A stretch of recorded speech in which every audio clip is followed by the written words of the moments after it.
Nibarabe kabisa, nibarabe bakore intervention. Amasasu ni menshi. Nk'abantu tumenyereye amasasu y'abarobera harimwo kabisa zimwe za titongo.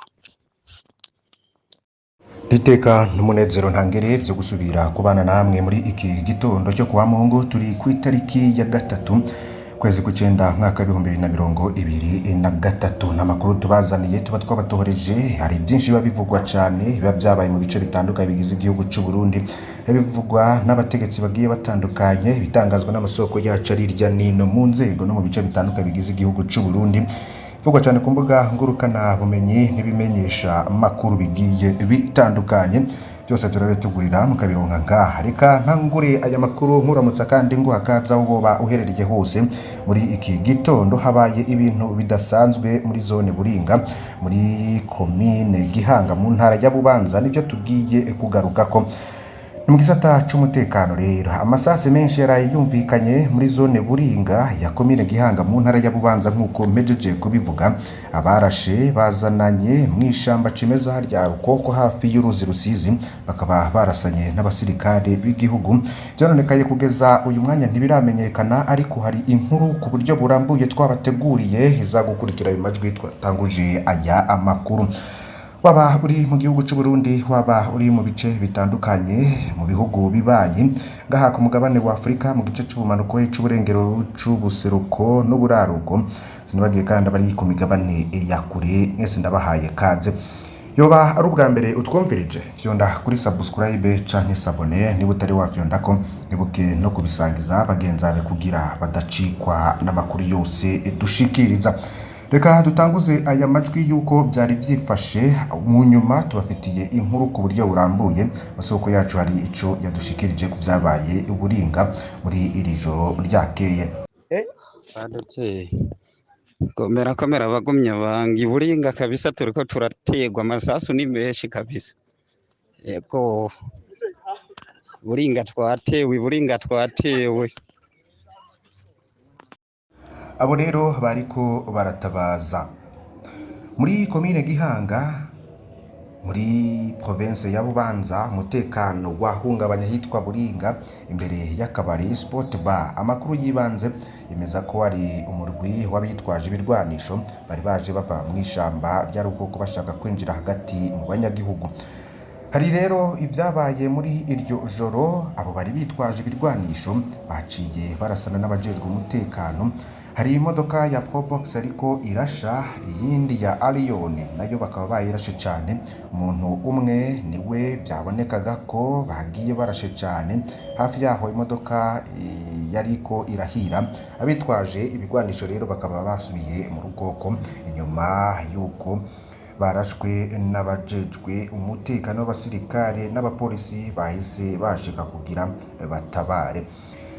Wagize rero ica atangaza hari ku isaha 5:49 yagize ati muri kano kanya hari abasirikare n'abapolisi benshi cyane, imodoka yabandanijisha abari ngaho bikeka ko umushoferi yoba yahiriye indani. Inkuru rero tuza no kubandanya agutohoza.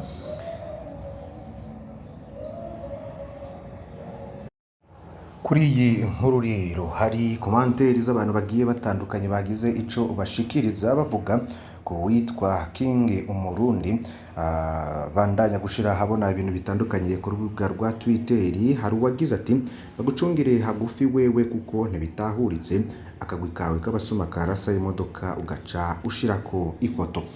Uwo rero kumwishura akaba yagize ati ndumumenyesha amakuru tutari twabandanye tubabwire ko akorera RPA ijwi ry'abanyagihugu.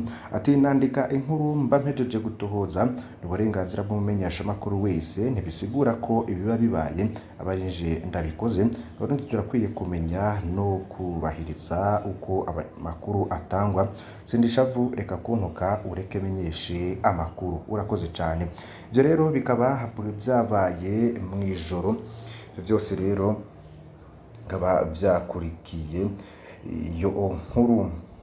Hari n'ibindi byabonetse rero aho hari uwagize uti humura nivyo turimwo ntituryama n'umugwi no kwita uw'abasuma waruje uva Rukoko ushaka kwerekeza mu gihugu gati ariko urahejeje kuvugutirwa umuti biboneka ko ari uwujejwe umutekano yariko agira ico ashikiriza akaba yabanagira ati situation maîtrise abasuma barashe imodoka ya Amerika Dogo Buringa boyitobaguye ibindi ni hanyuma kimaze kumenyekana imodoka y'utanga isukari muri zone Buringa yoba yaturiwe nawe rero akaba hariko yagize ico ashikiriza ivyo byose rero namatohoza n'ubundi tukibandanya gukora kugira tuze kubashikiriza inkuru ku buryo burambuye kuri ivyo vyabereye iburinga mu ntara ya Bubanza aho abantu bari bagize ubwoba hariko abapolisi bakaba bahagobotse yandi makuru rero intwaro hibereye no kurwanya ibiturire ni igikorwa ca bose yaba amashirahamwe adaharanira inyungu za politike habene gihugu hadasigaye inyuma leta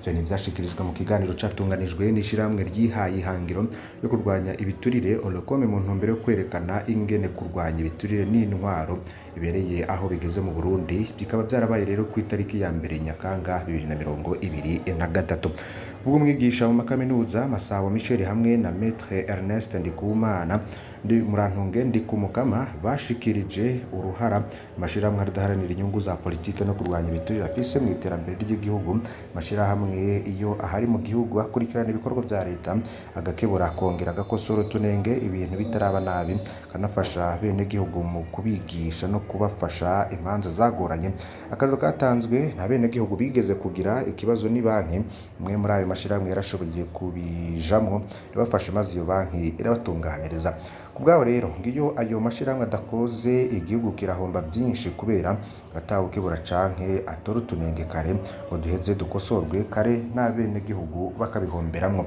ikindi rero cashikirijwe muri ico kiyago ni intambamyi ayo mashirahamwe canke menyesha makuru bagira mu kazi kabo kuko hariho bamwe mu bajejwe intwaro iyo babakebuye canke bakabereka utunenge bibaza bigatuma akazi kayo mashirahamwe gahungabana bikabaca intege ayo mashirahamwe rero akabasaba leta ko yofasha mu gufata amategeko abereye ku bantu bose inzego zose zigakora zubahiriza amategeko kandi zidegenza Gabriel Rufyiri harongoye ishiramwe Olokome mu ijambo ryiwe yagarutse ku ndongozi zimaze iminsi zikurwa mu mabanga avuga ko bavyakiriye nk'ibisanzwe mu ishiramwe Olokome agira ati ibintu vyamye bikorwa mu gihe mu bajejwe intwaro hagize ubudakora akazi kiwe neza mu makuru rero havugwa cyane mu budandaji ubushaza burima mu myonga y'imishiha buraboneka mu Cankuzo nkuko vyiganwa n'abadandaza bato bato bo ku mugwa mukuru ku isoko nkuru ya komine Cankuzo bararonka ubushaza burimirwa mu myonga yo mu turere twa komine Mishiha bemeza ko ku giciro c'amafaranga 2,400 by'amarundi ku kiro ubwo bushaza buto buto busahiriza mu gutegura imboga mu miryango yarya muri iryo soko ibonekeza izimba ry'imboga zigizwe n'amashu rengarenga be n'imikubi aho bari mu miryango rero basuma nk'iziciye amafaranga 1,000 c'amarundi z'imboga gusa kumenya ko ubwo bushaza buto buto burangurwa imishiya kandi ko no kurima myonga ubwo bushaza ari amahitamwo atamenyerewe bakibaza ko kumbure hoba utwigoro two kuvomera imirima ikanakurikiranwa neza kugira ngo baronke umwimbo umwinshi hari uwagize ati sintahura ingene no kwagirizwa kuzibira ibarabara ry'imigenderanire kandi ritigeze ribaho uyu ni Sezibera Emery wo mu gacimbiri ka Karombo ya kabiri umutumba Rubirizi iri muri komine Mutimbuzi mu ntara ya Bujumbura mwene gihugu akavuga ko atangazwa n'ingene yabonye kete ryo mu bushikiranganje bw'intwaro yo hagati mu gihugu